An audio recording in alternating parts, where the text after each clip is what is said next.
Admiral Chen Mei-lin watched the hegemony fleet descend through Earth's atmosphere, their crystalline ships catching the morning sun like falling stars. 37 massive vessels, each one capable of glassing a continent. The message had been clear: surrender unconditionally or face extinction. She pressed the activation key. "All units, execute Protocol 7, she whispered into her comm device. Across the globe, military installations powered down. Defense grids went dark. Orbital platforms broadcast surrender codes. To any observer, Earth was laying down its arms with remarkable swiftness. The hegemony commander, Warlord Zethkri, materialized in the UN Assembly Hall through their matter transport technology. His exoskeleton gleamed with bioluminescent patterns that pulsed with satisfaction. Behind him, his retinue of lesser commanders arranged themselves in a precise hierarchy. "Your species demonstrates wisdom," Zethkri announced, his translator rendering his chittering language into precise English. "Submit to neural integration, and your world will serve the hegemony efficiently." Secretary General Okafor bowed his head. "We accept your terms." What the hegemony didn't understand was that they had just walked into humanity's most sophisticated trap. 3 months earlier, when the first hegemony scout ships had arrived, Dr. Sarah Nakamura's team at CERN had made a breakthrough. The aliens' quantum communication network, which linked their empire across thousands of light years, operated on a principle humanity had only theorized about: entangled tachyon streams that existed in 11-dimensional space. More importantly, they'd discovered the network's fatal flaw. The hegemony had evolved from a hive-minded species. Their technology reflected this: every ship, every device, every neural implant was connected to a vast distributed consciousness. They couldn't conceive of truly independent thought, which made them vulnerable to something they'd never encountered: a coordinated deception on a planetary scale.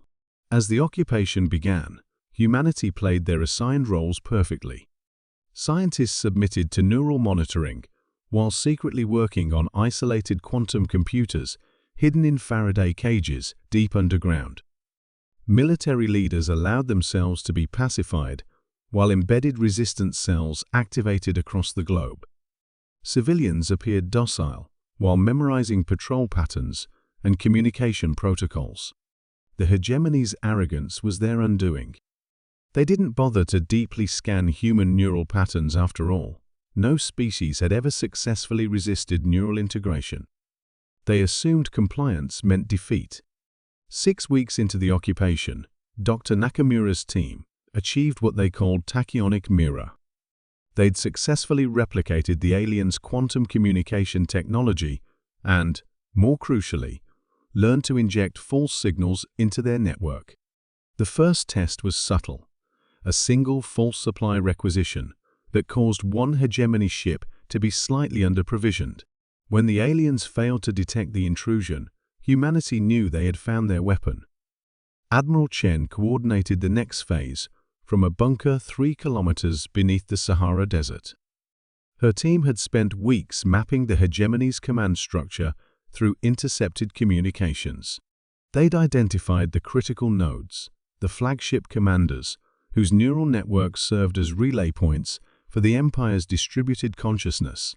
"Begin Phase 2, Chen ordered. Across the quantum network, carefully crafted false signals began propagating. The beauty of the attack was its gradual nature. If introduced too quickly, the discrepancies might be noticed. Instead, humanity fed the network a slow poison of misinformation. Supply routes were subtly redirected. Communication delays were artificially introduced. Navigation coordinates were shifted by microscopic amounts. Orders were duplicated and contradicted. Most devastatingly, trust protocols were gradually corrupted, making each node in the network slightly suspicious of the others. The hegemony's greatest strength, their perfect unity, became their weakness. Warlord Zethkri first noticed the anomalies during the 3rd month of occupation. Ships were arriving at wrong coordinates. Resources were being allocated inefficiently. His requests for clarification from the central nexus were met with contradictory responses. "Run full diagnostic on all quantum channels," he ordered his technicians. But the diagnostics showed no problems. The quantum entanglement was stable, the tachyon streams were clear, and all security protocols were intact. What they couldn't detect was that every diagnostic signal was being intercepted, analyzed, and perfectly replicated by humanity's hidden quantum computers.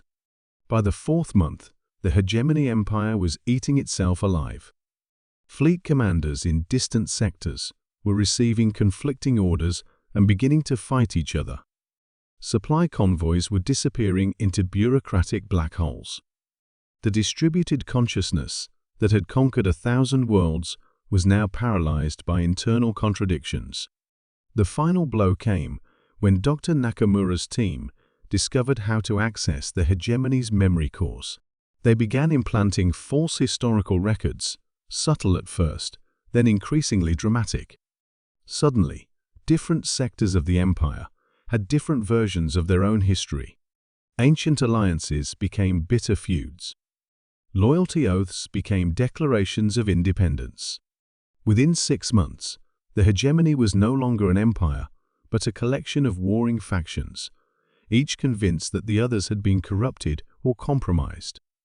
Warlord Zethkri stood in his command chamber, watching reports of civil war erupting across his territories. His own ships were turning on each other, their crews absolutely certain they were following legitimate orders. "How?" he demanded, his bioluminescent patterns flickering with confusion and rage. Admiral Chen stepped out of the shadows, flanked by human soldiers who had been hiding in plain sight as maintenance workers. She held a quantum communicator linked to every remaining hegemony vessel. "You assumed surrender meant defeat," she said simply.